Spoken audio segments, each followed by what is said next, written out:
अविस्मरणीय कार्यक्रम में उपस्थित देश भर से आए सभी चरणवंद्य संतगण,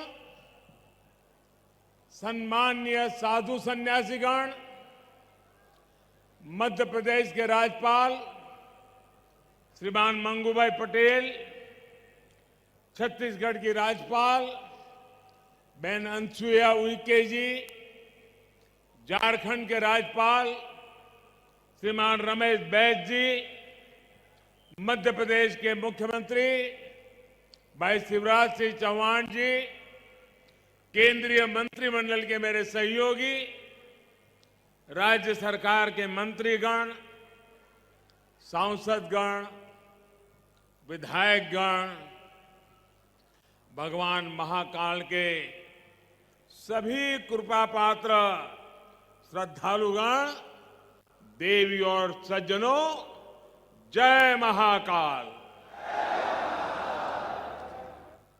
उज्जैन की ये ऊर्जा, ये उत्साह, अवंतिका की ये आभा, ये अद्भुतता, ये आनंद, महाकाल की ये महिमा, ये महात्म्य, महाकाल लोक में लौकिक कुछ भी नहीं है। शंकर के सानिध्य में साधारण कुछ भी नहीं है। सब कुछ अलौकिक है, असाधारण है, अविस्मरणीय है, अविश्वसनीय है। मैं आज महसूस कर रहा हूं, हमारी तपस्या और आस्था से जब महाकाल प्रसन्न होते हैं तो उनके आशीर्वाद से ऐसे ही भव्य स्वरूप का निर्माण होता है। और महाकाल का आशीर्वाद जब मिलता है तो काल की रेखाएं मिट जाती है, समय की सीमाएं सिमट जाती है और अनंत के अवसर प्रस्फुटित हो जाते हैं। अंत से अनंत यात्रा आरंभ हो जाती है। महाकाल लोक की ये भव्यता भी समय की सीमाओं से परे आने वाली कई पीढ़ियों को अलौकिक दिव्यता के दर्शन कराएगी, भारत की सांस्कृतिक और आध्यात्मिक चेतना को ऊर्जा देगी। मैं इस अद्भुत अवसर पर राजाधिराज महाकाल के चरणों में शत शत नमन करता हूं। मैं आप सभी को, देश और दुनिया में महाकाल के सभी भक्तों को हृदय से बहुत बहुत बधाई देता हूं। विशेष रूप से भाई शिवराज सिंह चौहान और उनकी सरकार, उनका मैं हृदय से अभिनंदन करता हूं, जो लगातार इतने समर्पण से इस सेवा यज्ञ में लगे हुए हैं। साथ ही मैं मंदिर ट्रस्ट से जुड़े सभी लोगों का, संतों और विद्वानों का भी आदरपूर्वक धन्यवाद करता हूं, जिनके सहयोग से इस प्रयास को सफल किया है। साथियों, महाकाल की नगरी उज्जैन के बारे में हमारे यहां कहा गया है, प्रलयो न बाधते, प्रलयो न बाधते तत्र महाकालपुरी। अर्थात महाकाल की नगरी प्रलय के प्रहार से भी मुक्त है। हजारों वर्ष पूर्व जब भारत का भौगोलिक स्वरूप आज से अलग रहा होगा, तब से ये माना जाता रहा है कि उज्जैन भारत के केंद्र में है। एक तरह से ज्योतिषीय गणनाओं में उज्जैन न केवल भारत का केंद्र रहा है, बल्कि ये भारत की आत्मा का भी केंद्र रहा है। ये वो नगर है जो हमारी पवित्र 7 पुरियों में से एक गिना जाता है। ये वो नगर है जहां स्वयं भगवान कृष्ण ने भी आकर शिक्षा ग्रहण की थी।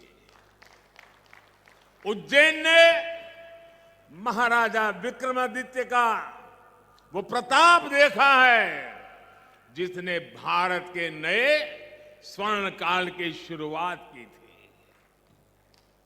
महाकाल की इस धरती से विक्रम संवत के रूप में भारतीय काल गणना का एक नया अध्याय शुरू हुआ था। उज्जैन के क्षण क्षण में, पल पल में इतिहास सिमटा हुआ है। कण कण में आध्यात्म समाया हुआ है और कोने कोने में ईश्वरीय ऊर्जा संचारित हो रही है। यहां काल चक्र का 84 कल्पों का प्रतिनिधित्व करते 84 शिवलिंग है। यहां 4 महावीर है, 6 विनायक है, 8 भैरव है, 8 मातृकाएं हैं, 9 ग्रह है, 10 विष्णु है, 11 रुद्र है, 12 आदित्य है, 24 देवियां है और 88 तीर्थ है। और इन सबके केंद्र में राजाधिराज कालाधिराज महाकाल विराजमान है। यानी एक तरह से हमारे पूरे ब्रह्मांड की ऊर्जा को हमारे ऋषियों ने प्रतीक स्वरूप में उज्जैन में स्थापित किया हुआ है। इसलिए उज्जैन ने हजारों वर्षों तक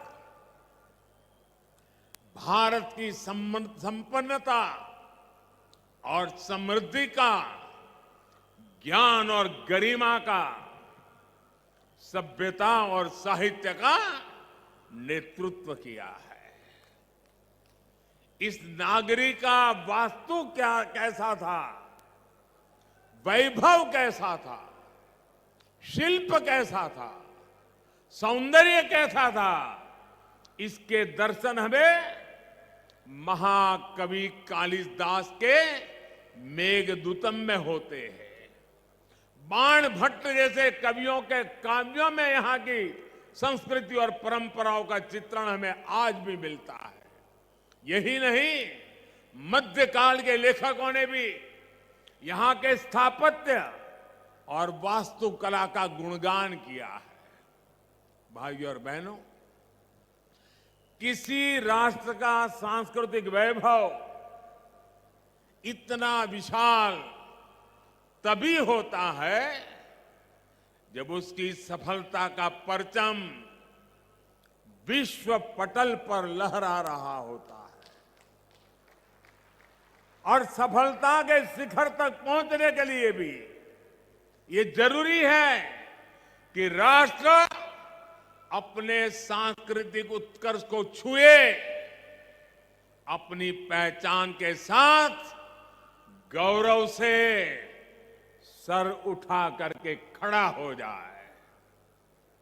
इसलिए आजादी के अमृत काल में भारत ने गुलामी की मानसिकता से मुक्ति और अपनी विरासत पर गर्व जैसे पंच प्राण का आह्वान किया है। इसलिए आज अयोध्या में भव्य राम मंदिर का निर्माण पूरी गति से हो रहा है। काशी में विश्वनाथ धाम भारत की सांस्कृतिक राजनीति का गौरव, राजधानी का गौरव बढ़ा रहा है। सोमनाथ में विकास के कार्य नए कीर्तिमान स्थापित कर रहे हैं। उत्तराखंड में बाबा केदार के आशीर्वाद से केदारनाथ, बद्रीनाथ तीर्थ क्षेत्र में विकास के नए अध्याय लिखे जा रहे हैं।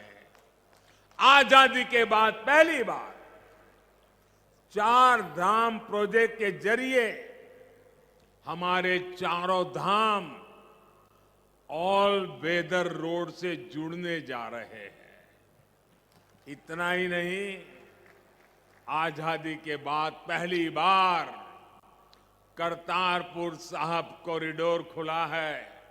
हेमकुंड साहिब रोपवे से जुड़ने जा रहा है। इसी तरह स्वदेश दर्शन और प्रसाद योजना से देश भर में हमारी आध्यात्मिक चेतना के ऐसे कितने ही केंद्रों का गौरव पुनः स्थापित हो रहा है। और अब इसी कड़ी में ये भव्य, अति भव्य महाकाल लोक भी अतीत के गौरव के साथ भविष्य के स्वागत के लिए तैयार हो चुका है।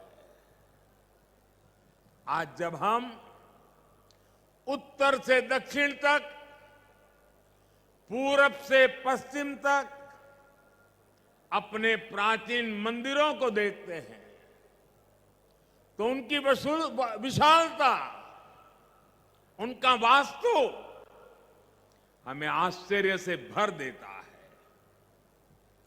कोणार्क का सूर्य मंदिर हो या महाराष्ट्र में एलोरा का कैलाश मंदिर, ये विश्व में किसी विस्मित नहीं कर देते।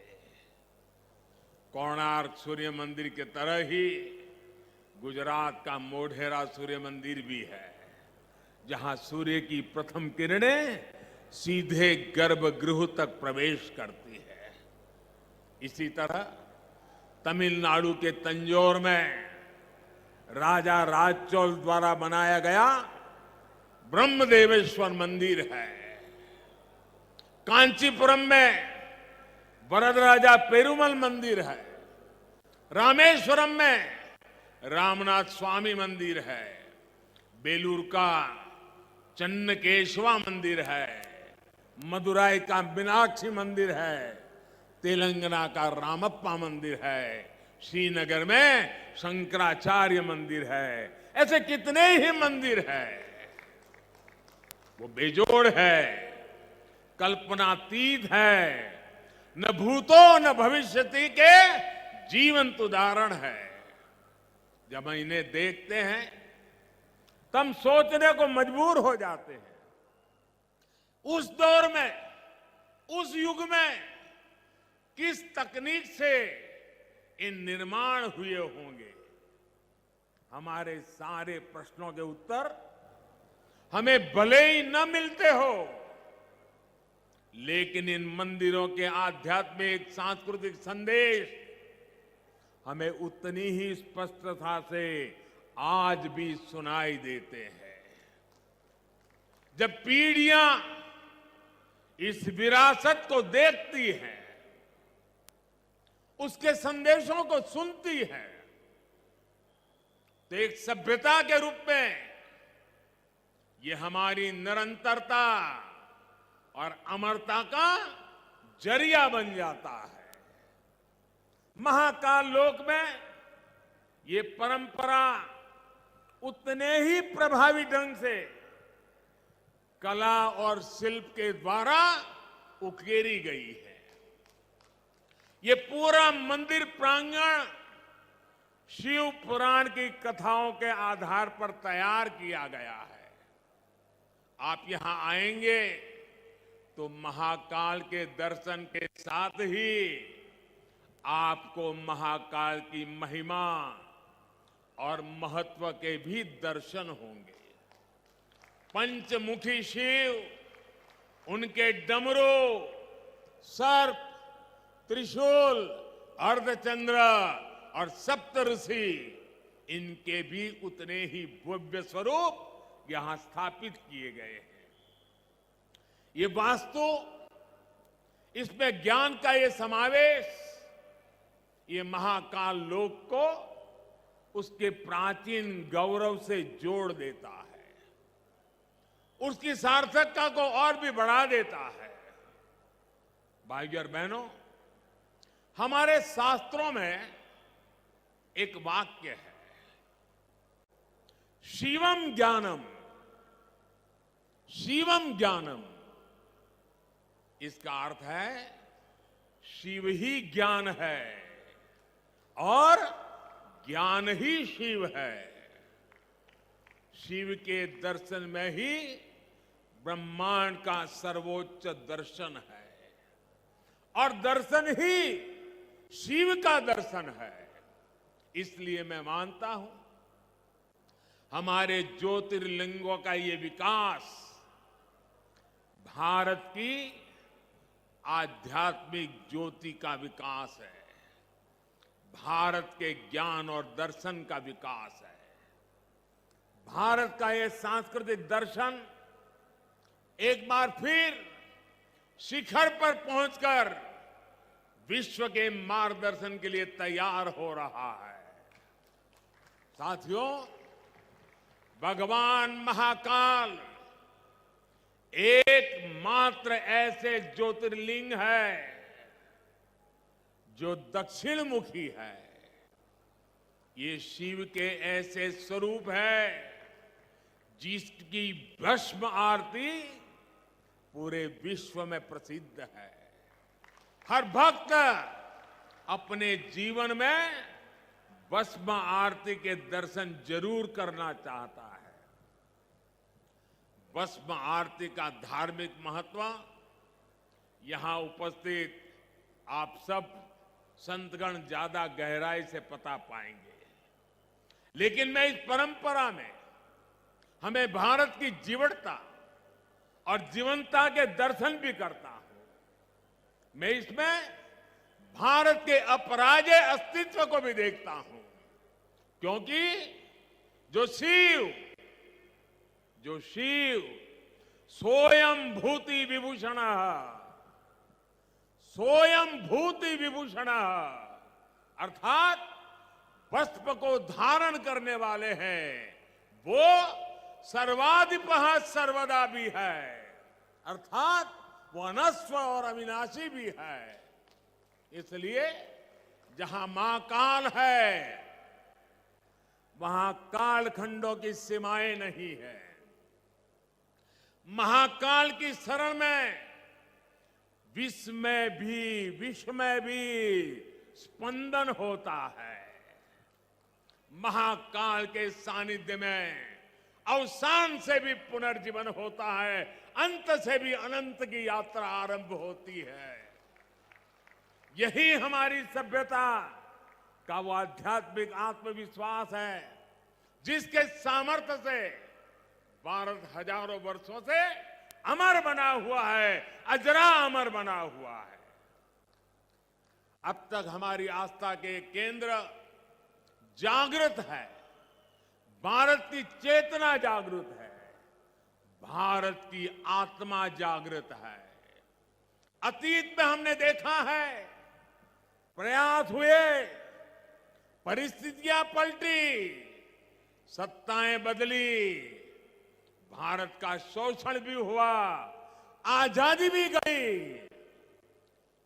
इल्तुतमिश जैसे आक्रमणकारियों ने उज्जैन की ऊर्जा को भी नष्ट करने के प्रयास किए, लेकिन हमारे ऋषियों ने कहा है, चंद्रशेखरम आश्रय, चंद्रशेखरम आश्रय मम किम करिष्यति व्ययम, अर्थात महाकाल शिव की शरण में, अरे मृत्यु भी हमारा क्या कर लेगा। और इसलिए भारत अपनी आस्था के इन प्रामाणिक केंद्रों की ऊर्जा से फिर पुनर्जीवित हो उठा, फिर उठ खड़ा हुआ। हमने फिर अपने अमरत्व की वैसी ही विश्वव्यापी घोषणा कर दी। भारत ने फिर महाकाल के आशीष से काल के कपाल पर कालातीत अस्तित्व का शिलालेख लिख दिया। आज एक बार फिर आजादी के इस अमृत काल में अमर अवंतिका भारत के सांस्कृतिक अमरत्व की घोषणा कर रही है।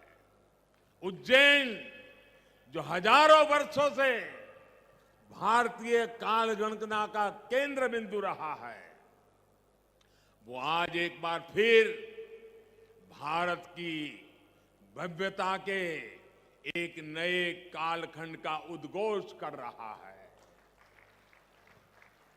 साथियों, भारत के लिए धर्म का अर्थ है हमारे कर्तव्यों का सामूहिक संकल्प।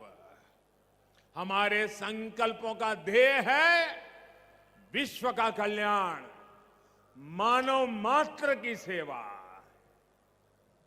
हम शिव की आराधना भी कहते हैं, नमामि विश्वस्य हिते रतम एतम, नमामि विश्वस्य हिते रतम तम, नमामि रूपाणी बहुनी दत्ते। अर्थात हम उन विश्वपति भगवान शिव को नमन करते हैं जो अनेक रूपों से पूरे विश्व के हितों में लगे हैं। यही भावना हमेशा भारत के तीर्थों, मंदिरों, मठों और आस्था केंद्रों की भी रही है। यहां महाकाल मंदिर में पूरे देश और दुनिया से लोग आते हैं। सिंहस्थ कुंभ लगता है तो लाखों लोग जुड़ते हैं। अनगिनत विविधताएं भी एक मंत्र, एक संकल्प लेकर एक साथ जुड़ सकती है। इसका इससे बड़ा क्या उदाहरण क्या हो सकता है। और हम जानते हैं हजारों साल से हमारे कुंभ मेले की परंपरा बहुत ही सामूहिक मंथन के बाद जो अमृत निकलता है उसे संकल्प लेकर के 12 साल तक उसको क्रियान्वित करने की परंपरा रही थी। फिर 12 साल के बाद जब कुंभ होता था, फिर एक बार अमृत मंथन होता था, फिर संकल्प लिया जाता था, फिर 12 साल के लिए चल पड़ते हैं। पिछले यहां कुंभ के मेले में मुझे आने का सौभाग्य मिला था। महाकाल का बुलावा आया और ये बेटा आए बिना कैसे रह सकता है। और उस समय कुंभ की हजारों साल की पुरानी परंपरा, उस समय जो मन मस्तिष्क में मंथन चल रहा था, जो विचार प्रवाह बह रहा था, मां क्षिप्रा के तट पे अनेक विचारों से मैं घिरा हुआ था और उसी में से मन कर गया। कुछ शब्द चल पड़े, पता नहीं कहां से आए, कैसे आए, और जो भाव पैदा हुआ था वो संकल्प बन गया। आज वो सृष्टि के रूप में नजर आ रहा है। दोस्तों, मैं ऐसे साथियों को बधाई देता हूं कि जिन्होंने उस समय के उस भाव को आज चरितार्थ करके दिखाया है। सबके मन में शिव और शिवत्व के लिए समर्पण, सबके मन में क्षिप्रा के लिए श्रद्धा, जीव और प्रकृति के लिए संवेदनशीलता, और इतना बड़ा समागम विश्व के हित के लिए, विश्व की भलाई के लिए कितनी प्रेरणा यहां निकल सकती है। भाइयों और बहनों, हमारे इन तीर्थों ने सदियों से राष्ट्र को संदेश भी दिए हैं और सामर्थ्य भी दिया है। काशी जैसे हमारे केंद्र धर्म के साथ साथ ज्ञान, दर्शन और कला की राजधानी भी रहे। उज्जैन जैसे हमारे स्थान खगोल विज्ञान, एस्ट्रोनॉमी से जुड़े शोधों के शीर्ष केंद्र रहे हैं। आज नया भारत जब अपने प्राचीन मूल्यों के साथ आगे बढ़ रहा है, तो आस्था के साथ साथ विज्ञान और शोध की परंपराओं को भी पुनर्जीवित कर रहा है। आज हम एस्ट्रोनॉमी के क्षेत्र में दुनिया की बड़ी ताकतों के बराबर खड़े हो रहे हैं। आज भारत दूसरे देशों की सैटेलाइट भी स्पेस में लॉन्च कर रहा है। मिशन चंद्रयान और मिशन गगनयान जैसे अभियानों के जरिए भारत आकाश की वो छलांग लगाने के लिए तैयार है जो हमें एक नई ऊंचाई देगी। आज रक्षा के क्षेत्र में भारत पूरी ताकत से आत्मनिर्भरता की ओर आगे बढ़ रहा है। इसी तरह आज हमारे युवा स्किल हो, स्पोर्ट्स हो, स्पोर्ट्स में भी स्टार्टअप, एक एक चीज नहीं, नए स्टार्टअप के साथ, नए यूनिकॉर्न के साथ हर क्षेत्र में भारत की प्रतिभा का डंका बजा रहे हैं। और भाइयों बहनों, हमें भी याद रखना है, ये न भूले, जहां इनोवेशन है वहीं पर रिनोवेशन भी है। हमने गुलामी के कालखंड में जो खोया, आज भारत उसे रिनोवेट कर रहा है। अपने गौरव की, अपने वैभव की पुनर्स्थापना हो रही है और इसका लाभ सिर्फ भारत के लोगों को नहीं, विश्वास रखिए साथियों, महाकाल के चरणों में बैठे हैं, विश्वास से भर जाइए। और मैं विश्वास से कहता हूं, इसका लाभ पूरे विश्व को मिलेगा, पूरी मानवता को मिलेगा। महाकाल के आशीर्वाद से भारत की भव्यता पूरे विश्व के विकास के लिए नई संभावनाओं को जन्म देगी। भारत की दिव्यता पूरे विश्व के लिए शांति के मार्ग प्रशस्त करेगी।